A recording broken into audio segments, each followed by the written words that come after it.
요즘 어머니들을 만나면 이런 고민을 털어놓습니다.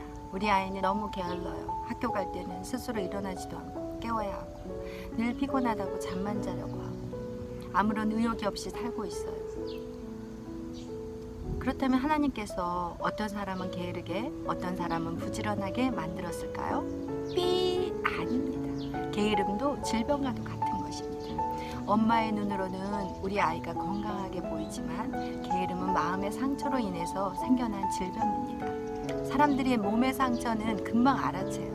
그래서 병원도 가고 약국에 가서 그리고 그 상처를 치료하는 게 쉬운데 마음의 상처는 눈에 보이지 않기 때문에 찾아내기가 정말 힘듭니다. 그래서 결국 우울증으로 또 무기력증으로 그렇게 더 심해지면 이제 조울증까지 겪게 되는 것입니다. 그래서 우리는 내 가족 그리고 내 공동체 안에서의 그런 구성원들의 어떤 독특한 행동이라든지 이해가 되지 않는 행동들을 봤을 때 그 마음을 들여다볼 수 있는 그런 눈이 있어야 합니다. 우리는 인생을 살아가면서 두 부류의 사람을 만나게 됩니다. 어떤 사람들은 자신이 주어지는 그 모든 일에 정말 열심히 성실히 최선을 다하고 모든 것을 바라볼 때 굉장히 긍정적으로 바라보는 사람이 있습니다. 그런데 어떤 사람은 모든 것에 다 환경을 탓하고 그리고 부정적이고 소극적이고 게으르고 나태하게 살아갑니다. 여러분은 어떤 쪽의 모습으로 살아가고 있습니까? 대부분의 사람들은 이것에 대해 크게 관심을 기울이지 않고 그냥 이것이 나의 타고난 모습이야 라고 생각하며 아무런 생각 없이 그것을 운명처럼 받아들이며 살아가고 있습니다. 성경 시편 139편 13절에서 14절에 주께서 내 내장을 지으시며 나의 모태에서 나를 만드셨나이다.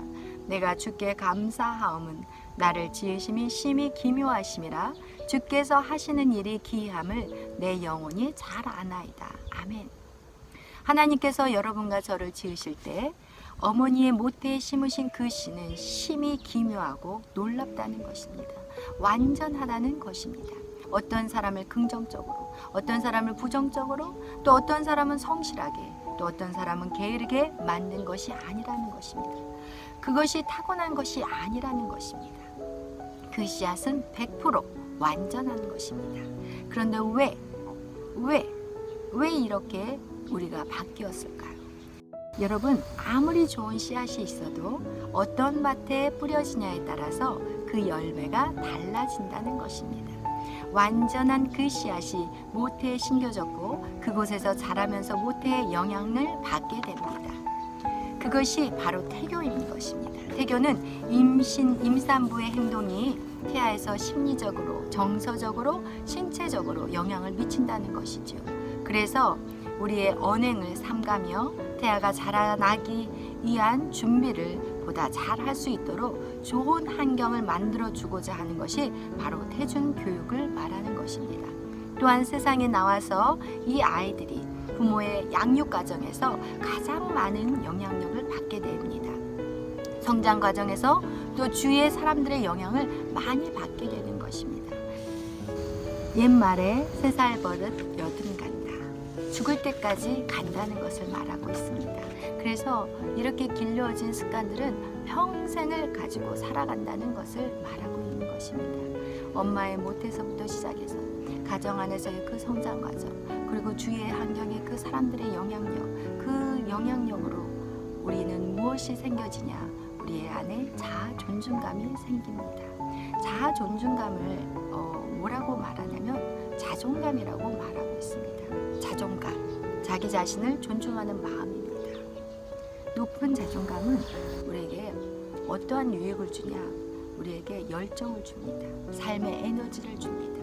삶의 힘을 주는 것입니다. 가정 안에서 부모에게 자녀들이 존중을 받을 때 생기는 것이 자존감입니다.